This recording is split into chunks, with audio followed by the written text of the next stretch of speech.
Shalom saudaraku, mensyukuri hari baru pemberian Tuhan di hari Selasa 5 Oktober 2021. Kita bersatu teduh dalam program Maturia Ministry sebagai tuntunan iman bagi kita semua. Kita pun akan turut menopang syukur dan sukacita bersama saudara-saudari terkasih yang mendapat anugerah pertambahan setahun usia kelahiran maupun usia pernikahan. Khususnya untuk usia kelahiran bagi anak Rafael O. Siko Katiandago, Ibu Jen M. Tishera, Ibu Julia Margareta Tishera, anak Billy Johannes Sutopo, dan anak Rats Rino Yudhistira dari Pospelkes Purwosari.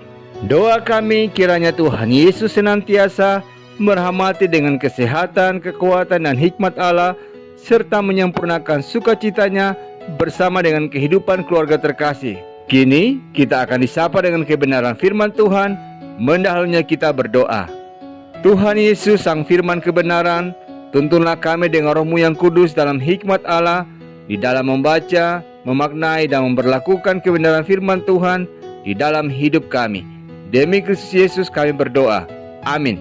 Bacaan Alkitab terambil dalam kitab Kisah Para Rasul pasal 22 ayat yang ke-23 hingga ayat yang ke-29 yang menyatakan, mereka terus berteriak sambil melemparkan jubah mereka dan menghamburkan debu ke udara. Karena itu kepala pasukan memberi perintah untuk membawa Paulus ke markas dan menyuruh memeriksa dan menyiksa dia, supaya dapat diketahui apa sebabnya orang banyak itu berteriak-teriak sedemikian terhadap dia. Tetapi ketika Paulus ditelentangkan untuk disesah, berkatalah ia kepada perwira yang bertugas, bolehkah kamu menyesah seorang warga negara Rom, apalagi tanpa diadili? Mendengar perkataan itu, perwira itu melaporkannya kepada kepala pasukan. Katanya, apakah yang hendak engkau perbuat? Orang itu warga negara Rom. Maka datanglah kepala pasukan itu kepada Paulus dan berkata, katakanlah, benarkah engkau warga negara Rom? Jawab Paulus, benar. Lalu kata kepala pasukan itu, kewarganegaraan itu kubeli dengan harga yang mahal. Jawab Paulus, tetapi aku mempunyai hak itu karena kelahiranku. Maka mereka yang harus menyiksa dia segera mundur, dan kepala pasukan itu juga takut setelah ia tahu bahwa Paulus yang ia suruh ikat itu adalah orang Rom. Demikianlah sabda Tuhan. Saudaraku, pasrah tidak selalu dimaknai tidak berbuat apa-apa. Mengalah juga bukan berarti menerima apa saja yang orang lain hendak lakukan kepada kita. Saat dituduh bukan berarti kita harus diam begitu saja tanpa melakukan pembelaan apa-apa. Terus terang, ada banyak orang Kristen salah mengartikan kata pasrah dan menyerah. Itu sebabnya tak jarang orang Kristen gampang ditekan dan ditindas oleh karena mereka dianggap lemah dan tak berdaya. Membaca pasal 22 dalam narasi bacaan kita hendak mengetahui bagaimana sikap Paulus saat diperhadapkan dengan tuduhan yang tidak adil. Hal ini membuka mata kita bagaimana seharusnya orang Kristen bersikap saat menghadapi perlakuan yang tidak adil.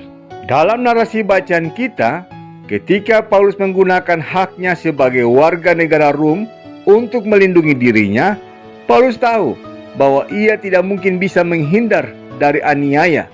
Tapi di sisi lain, Paulus tidak mau mengalami aniaya secara konyol. Itu sebabnya saat ia hendak disesah, Paulus berkata dengan tegas kepada perwira Romawi bahwa ia memiliki warga negara Rom. Akibatnya, kepala pasukan itu menjadi takut dan tidak jadi menyiksa Paulus. Jika memang saudaraku kita harus menderita oleh karena Kristus, dan hal itu memang tidak terhindarkan, terimalah hal itu dengan sukacita dan sebagai anugerah. Tapi jika kita punya cara untuk menghindar dari penderitaan itu, mengapa tidak? Jangan sampai kita mengalami penderitaan secara konyol, sementara kita sebenarnya punya cara untuk menghindar dari penderitaan itu. Karena itu saudaraku, dibutuhkan hikmat Allah dalam kehidupan kita, sebagaimana yang dilakukan oleh Rasul Paulus di dalam membela dirinya.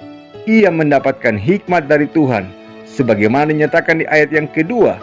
Paulus membela diri dengan cara yang penuh hikmat. Saudaraku, memang Tuhan akan membela hambanya.